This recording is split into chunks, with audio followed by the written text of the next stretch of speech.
Hello दोस्तों, नमस्कार। मैं भी एक आप सभी का बहुत बहुत स्वागत करता हूं आज के एक और नए क्लास टेस्ट में। तो आप सब कैसे हैं? उम्मीद करता हूं आप सब अच्छे होंगे, स्वस्थ होंगे और आप सभी की तैयारी भी बहुत अच्छी तरीके से चल रही होगी। तो साथियों, आज की इस क्लास में आरआरबी ग्रुप डी एग्जाम 2025 के लिए जीके साइंस के तीसरे टेस्ट को डिस्कस करेंगे। इससे पहले टेस्ट 1 और 2 को हमने हल कर लिया है। तो आज के इस क्लास में तीसरे टेस्ट को देखने वाले हैं, जो कि पूरे 50 क्वेश्चन को डिस्कस करेंगे। और इस टेस्ट में जो 50 क्वेश्चन होंगे वो रेलवे के एग्जामों में जो सबसे अधिक सवाल पूछे गए हैं, जो बार बार जिस टाइप के सवाल पूछे जाते हैं उन्हीं टाइप के क्वेश्चन इस क्लास में डिस्कस करेंगे। तो साथियों, इस टेस्ट को बनाने में बहुत मेहनत लगा है, तो आपसे एक ही रिक्वेस्ट करेंगे कि आप पेपर से पहले इस टेस्ट को जरूर पढ़ के जाइएगा। इससे आपको काफ़ी अच्छा स्कोर मिलेगा, काफ़ी क्वेश्चन आपके शिफ्टों में देखने को मिलेगा। क्योंकि जैसे कि रेलवे में जो लगभग 3 से 4 साल में पेपर हुए हैं, जो सवाल मोस्टली जिस टाइप के सवाल बार बार अभी तक रिपीट हुए हैं, उसी सवालों का यह टेस्ट तीसरा तैयार किया गया है। तो इस 50 क्वेश्चन को आप अपने परीक्षा से पहले जरूर रट्टा लगा लीजिएगा। और आप जानते हैं कि ग्रुप डी का पेपर 17 नवंबर से स्टार्ट हो रहा है, तो बहुत कम समय बचा है, तो इसके लिए तो आप जरूर पढ़ लीजिएगा। तो यहाँ पे आप देख सकते हैं मोस्ट इंपॉर्टेंट टेस्ट पेपर होने वाला है। तो कम से कम आप 50 क्वेश्चन में से सही करने का लक्ष्य 30 क्वेश्चन जरूर रखिएगा। ओके साथी, तो चलिए बिना टाइम वेस्ट करते हुए इस पेपर को हल करते हैं। देखते हैं आज के इस पेपर में हम लोग 50 क्वेश्चन में से कितना स्कोर करते हैं। ओके, और यदि आप सभी के पास क्लास की जो नोटिफिकेशन नहीं पहुंच पा रही है, तो नोटिफिकेशन को ऑन करिएगा और आप लाइक तो जरूर करिए, क्योंकि आपका एक ही लाइक हमें मोटिवेट करता है। हम आपके लिए दिन रात मेहनत करते हैं। ओके, तो एक लाइक तो आप जरूर करिएगा। तो ग्रुप डी के लिए जो डेली क्लास आती है, एक सुबह 8 बजे आती है, दोपहर 12 बजे आती है और एक शाम 6:30 पे आती है। ये डेली क्लास की टाइमिंग होती है, ठीक है। तो लास्ट में आप लोग अपना स्कोर करिएगा। तो चलिए आज का पहला प्रश्न हल करते हैं। निम्नलिखित में से कौन सा सिंधु घाटी की सभ्यता का महत्वपूर्ण स्थान नहीं है? बताइए, कौन सा सिंधु घाटी की सभ्यता का महत्वपूर्ण स्थान नहीं है? जैसे कालीबंगा तो एक महत्वपूर्ण स्थान है, मोहनजोदड़ो भी था भाई, हड़प्पा भी था, लेकिन आजमगढ़ तो नहीं था। यानी पहले का बी ऑप्शन राइट आंसर हो जाएंगे। अगला सवाल कॉल करिएगा, क्वेश्चन नंबर 2 को। मोहनजोदड़ो नाम का अर्थ कहाँ पर मुर्दों का टीला है? बताइए, मोहनजोदड़ो नाम का अर्थ है ये सिंधी में मुर्दों का टीला है। डी ऑप्शन यहाँ से बिल्कुल राइट आंसर हो जाएंगे। अगला सवाल कॉल करिएगा, क्वेश्चन नंबर 3 को। भारत का इतिहास सिंधु घाटी सभ्यता के जन्म से शुरू होता है और जो लगभग कितने ईसा पूर्व अस्तित्व में आई थी?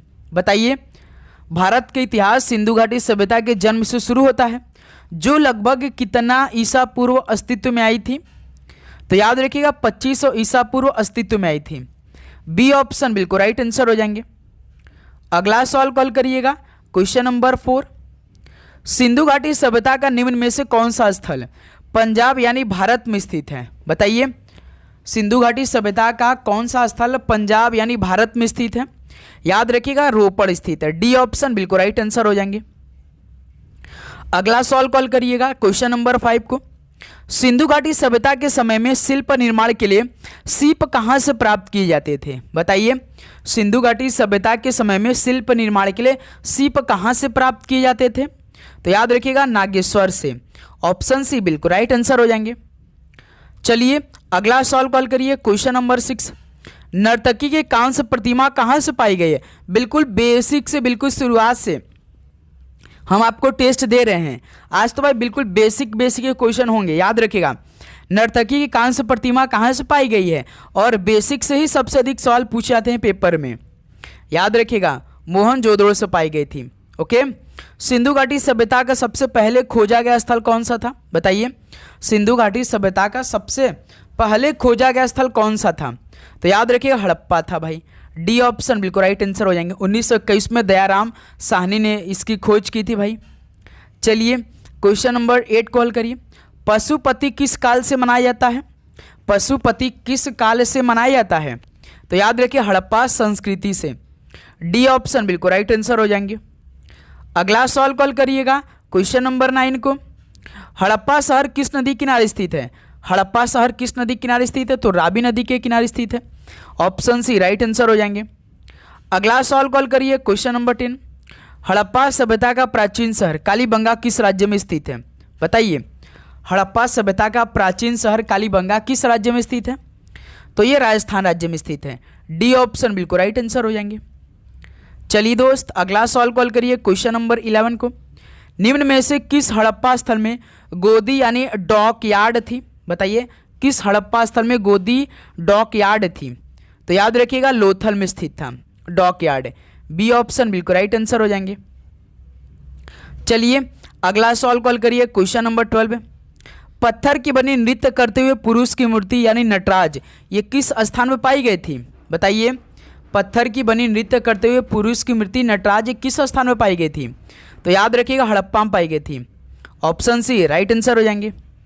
चलिए दोस्त, अगला सवाल कॉल करिए क्वेश्चन नंबर 13। निम्नलिखित में से कौन सा स्थल सिंधु घाटी सभ्यता का हिस्सा नहीं है? बताइए, कौन सा स्थल सिंधु घाटी सभ्यता का हिस्सा नहीं है? तो दोस्त मेरे याद रखिएगा उरुक नहीं था। डी ऑप्शन बिल्कुल राइट आंसर हो जाएंगे। अगला सवाल कॉल करिएगा क्वेश्चन नंबर 14।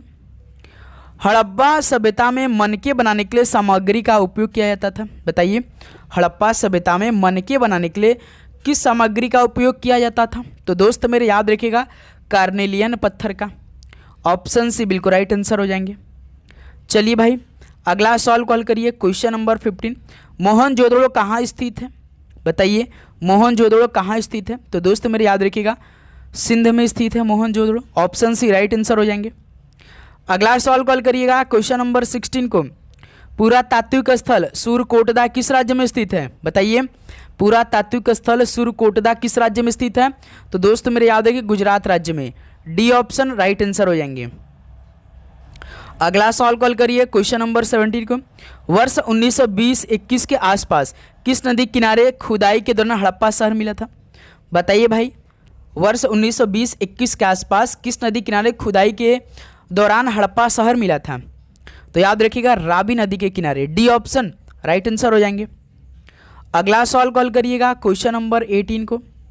मोहनजोदड़ो में पाया गया विशाल स्नानागार एक विशाल कैसा था भाई? बताइए, तो याद रखिएगा मोहनजोदड़ो में पाया गया विशाल स्नानागार एक विशाल आयताकार टैंक था। ऑप्शन सी बिल्कुल राइट आंसर हो जाएंगे। नेक्स्ट अगला सवाल कॉल करिएगा क्वेश्चन नंबर 19 को। सिंधु सभ्यता के इनमें से किन स्थलों में जलाशयों के साक्ष्य मिले हैं? बताइए, सिंधु सभ्यता के इनमें से किन स्थलों में जलाशयों के साक्ष्य मिले? तो याद रखिएगा धौलावीरा में। डी ऑप्शन राइट आंसर हो जाएंगे। अगला सवाल कॉल करिए दोस्त क्वेश्चन नंबर 20 को। प्राचीन भारतीय कानूनी दस्तावेज यानी मनुस्मृति ये कहाँ पर लिखा गया था? किस भाषा में लिखा गया था?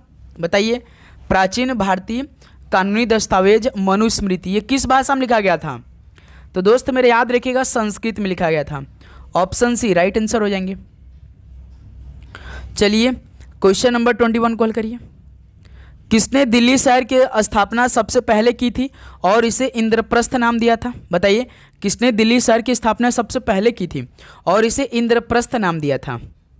तो याद रखिएगा पांडवों ने दिल्ली शहर की स्थापना सबसे पहले की थी और इसे इंद्रप्रस्थ नाम दिया था। D will be right answer. Question number 22 call करिए। निम्नलिखित में से कौन सा वेद जादुई अनुष्ठानों और वशीकरण के बारे में बताता है? बताइए, कौन सा वेद जादुई अनुष्ठानों और वशीकरण के बारे में बताता है? तो याद रखिएगा अथर्ववेद बताता है। ऑप्शन है राइट आंसर हो जाएंगे। अगला सवाल कॉल करिए क्वेश्चन नंबर 23। निम्नलिखित में से कौन सा प्राचीन ग्रंथ को पांचवा वेद भी कहा जाता है? बताइए, कौन सा प्राचीन ग्रंथ को पांचवा वेद भी कहा जाता है? तो याद रखिएगा महाभारत को कहा जाता है। डी ऑप्शन राइट आंसर हो जाएंगे। चलिए अगला सवाल कॉल करिएगा क्वेश्चन नंबर 24 को। उपनिषद में किस भाषा का प्रयोग हुआ है? बताइए, उपनिषदों में किस भाषा का प्रयोग हुआ है? याद रखिएगा संस्कृत भाषा का। ऑप्शन है बिल्कुल राइट आंसर हो जाएंगे। अगला सवाल कॉल करिएगा क्वेश्चन नंबर 25 को। डैश सबसे पुराना उपनिषद कौन सा है? सबसे पुराना उपनिषद कौन सा है? तो आपको मालूम होगा छांदोग्य उपनिषद है जो कि सबसे पुराना उपनिषद है। बी ऑप्शन राइट आंसर हो जाएंगे। चलिए अगला सवाल कॉल करिएगा क्वेश्चन नंबर 26। निम्नलिखित में से कौन सा दर्शन तार्किक सोच की तकनीक में विश्वास करता है? बताइए, कौन सा दर्शन तार्किक सोच की तकनीक में विश्वास करता है? तो याद रखिएगा न्याय करता है, बी ऑप्शन राइट आंसर हो जाएंगे। चलिए भाई अगला सवाल को अब आप लोग हल करिए। तो निम्न में से किस भगवान को ऋग्वेद के पुरंदर कहा गया है, बताइए। इस सवाल का राइट आंसर आप दीजिए। किस भगवान को ऋग्वेद के पुरंदर कहा गया है? तो इंद्र भगवान को ऋग्वेद के पुरंदर कहा गया, ऑप्शन सी राइट आंसर हो जाएंगे। अगला सवाल कॉल करिए, क्वेश्चन नंबर 28। निम्नलिखित वेदों में से कौन सा वैदिक बलिदानों और अनुष्ठानों से संबंधित है, बताइए। कौन सा वैदिक बलिदानों और अनुष्ठानों से संबंधित है? याद रखिएगा Yajurveda, D option right answer हो जाएंगे। अगला सवाल कॉल करिए, क्वेश्चन नंबर 29। त्रिरत्न की अवधारणा किससे संबंधित है, बताइए। त्रिरत्न की अवधारणा ये किससे संबंधित है? तो याद रखिएगा ये आपका जैन धर्म और बौद्ध धर्म दोनों संबंधित है, डी ऑप्शन बिल्कुल राइट आंसर हो जाएगा, बी और सी। अगला सवाल कॉल करिएगा, क्वेश्चन नंबर 30। महावीर तीर्थंकर में अंतिम तीर्थंकर माना जाता है, यानी महावीर कौन से तीर्थंकर में अंतिम तीर्थंकर माना जाते हैं? तो याद रखिएगा 24 तीर्थंकर में अंतिम तीर्थंकर माने जाते हैं Mahavir ji, option C right answer हो जाएंगे। क्वेश्चन नंबर 31 कॉल करिए। प्रसिद्ध संत पार्श्वनाथ का संबंध किस धर्म से है, बताइए। प्रसिद्ध संत पार्श्वनाथ का संबंध किस धर्म से है? याद रखिएगा जैन धर्म से, डी ऑप्शन राइट आंसर हो जाएंगे। अगला सवाल कॉल करिएगा, क्वेश्चन नंबर 32। दिगंबर और श्वेतांबर पद का संबंध किस धर्म से है, बताइए। दिगंबर और श्वेतांबर पद का संबंध किस धर्म से है? तो जैन धर्म से संबंधित दिगंबर और श्वेतांबर पद का संबंध। क्वेश्चन नंबर 33 बताइए। पहली जैन परिषद कहाँ आयोजित की गई थी, बताइए। पहली जैन परिषद कहाँ आयोजित की गई थी? तो याद रखिएगा ये पाटलिपुत्र में की गई थी, बी ऑप्शन राइट आंसर हो जाएंगे। क्वेश्चन नंबर 34 कॉल करिए। जैन मठ संस्थानों को क्या कहा जाता है, बताइए। जैन मठ संस्थानों को क्या कहा जाता है? तो भाई याद रखिए वसदी बोला जाता है, डी ऑप्शन राइट आंसर हो जाएंगे। चलिए भाई अगला सवाल कॉल करिए, क्वेश्चन नंबर 35। त्रिपिटक उपदेशों का सबसे पहला संग्रह है, बताइए। त्रिपिटक ये किन उपदेशों का सबसे पहला संग्रह है? तो याद रखिएगा बुद्ध धर्म उपदेशों का सबसे पहला संग्रह है Tripitaka, D option right answer हो जाएंगे। ओके अगला सवाल कॉल करिए, क्वेश्चन नंबर 36। बोधिसत्व शब्द किस धर्म से संबंधित है, बताइए। बोधिसत्व शब्द किस धर्म से संबंधित है? तो ये बौद्ध शब्द बोधिसत्व बौद्ध धर्म से संबंधित है, ऑप्शन सी राइट आंसर हो जाएंगे। अगला सवाल कॉल करिए, क्वेश्चन नंबर 37। सांची स्तूप कहाँ स्थित है, बताइए। सांची स्तूप कहाँ स्थित है? तो ये एमपी में स्थित है, यानी मध्य प्रदेश में, ऑप्शन है राइट आंसर हो जाएंगे। अगला सवाल कॉल करिएगा, क्वेश्चन नंबर 38। लोसार त्यौहार निम्नलिखित धर्मों में से किसके द्वारा मनाया जाता है, यानी किस धर्म से द्वारा मनाया जाता है लोसार त्यौहार? तो सर ये बौद्ध धर्म के द्वारा मनाया जाता है, बी ऑप्शन राइट आंसर हो जाएंगे। तो साथ ही लास्ट में अपना स्कोर जरूर करेगा इस तीसरे टेस्ट में। बौद्ध धर्म की कौन सी शाखा महान बृहत वाहन कहलाती है, बताइए। बौद्ध धर्म की कौन सी शाखा महान बृहत वाहन कहलाती है? तो याद रखिएगा महायान कहलाती है, ऑप्शन सी राइट आंसर हो जाएंगे। चलिए क्वेश्चन नंबर 40 कॉल करिए। बौद्ध तीर्थ स्थल कुशीनगर किस भारतीय राज्य में स्थित है, बताइए। बौद्ध तीर्थ स्थल कुशीनगर किस भारतीय राज्य में स्थित है? तो याद रखिएगा उत्तर प्रदेश में स्थित है, ऑप्शन है राइट आंसर हो जाएंगे। अगला सवाल कॉल करिए, क्वेश्चन नंबर 41। बौद्ध धर्म के पवित्र ग्रंथ किस भाषा में लिखे गए, बताइए। बौद्ध धर्म के पवित्र ग्रंथ किस भाषा में लिखे गए? तो याद रखिएगा पाली भाषा में, ऑप्शन ए राइट आंसर हो जाएंगे। अगला सवाल कॉल करिए, क्वेश्चन नंबर 42। निम्न में से किसने विक्रमशिला विश्वविद्यालय की स्थापना की, बताइए। किसने विक्रमशिला विश्वविद्यालय की स्थापना की थी? याद रखिएगा धर्मपाल ने की थी, डी ऑप्शन राइट आंसर हो जाएंगे। नेक्स्ट अगला सवाल कॉल करिए, क्वेश्चन नंबर 43। निम्नलिखित में किसने शहर पाटलिपुत्र स्थापित किया था, बताइए। पाटलिपुत्र शहर की स्थापना किसने किया था? तो उदय ने किया था, बी ऑप्शन राइट आंसर हो जाएंगे। नेक्स्ट अगला सवाल कॉल करिए, क्वेश्चन नंबर 44। झेलम का युद्ध किसने जीता? झेलम का युद्ध सिकंदर ने जीता था, ऑप्शन सी राइट आंसर हो जाएंगे। क्वेश्चन नंबर 45 कॉल करिए। सिकंदर ने भारत पर किस वर्ष आक्रमण किया था, बताइए। सिकंदर ने भारत पर किस वर्ष आक्रमण किया? तो 326 ईसा पूर्व में किया था, ऑप्शन है राइट आंसर हो जाएंगे। क्वेश्चन नंबर 46 कॉल करिए। सम्राट अशोक किसके उत्तराधिकारी थे? सम्राट अशोक किसके उत्तराधिकारी थे? तो ये बिंदुसार के। बी ऑप्शन राइट आंसर हो जाएंगे। अगला सवाल कॉल करिए। क्वेश्चन नंबर 47, मौर्य वंश का अंतिम सम्राट कौन था? मौर्य वंश का अंतिम सम्राट तो बृहद था। ऑप्शन सी राइट आंसर हो जाएंगे। चलिए दोस्त, क्वेश्चन नंबर 48 कॉल करिए। किस वंश ने मौर्य वंश की जगह ली? किस वंश ने मौर्य वंश की जगह ली? तो शुंग वंश ने। ऑप्शन ए राइट आंसर हो जाएंगे। अगला सवाल कॉल करिए दोस्त। क्वेश्चन नंबर 49, किस राजा की कहानी मुद्रा राक्षस नाटक का विषय? बताइए, किस राजा कहानी मुद्रा राक्षस नाटक का विषय है? तो चंद्रगुप्त मौर्य के। डी ऑप्शन राइट आंसर हो जाएंगे। चलिए लास्ट क्वेश्चन बताइए आज के इस क्लास का 50 नंबर। कौटिल्य का अर्थशास्त्र हमें किसके प्रशासन के बारे में जानकारी देता है? बताइए, कौटिल्य का अर्थशास्त्र हमें किस प्रशासन के बारे में जानकारी देता है? तो याद रखिए, मौर्य प्रशासन के बारे में जानकारी देता है। डी ऑप्शन राइट आंसर हो जाएंगे। तो साथियों, फाइनली 50 क्वेश्चन कंप्लीट हो गया। तो बताइए आप सभी का कितना स्कोर रहा 1/3 माइनस मार्किंग के साथ? तो उम्मीद करूंगा आपको हर एक क्वेश्चन बहुत ही शानदार तरीके से समझ में आया होगा।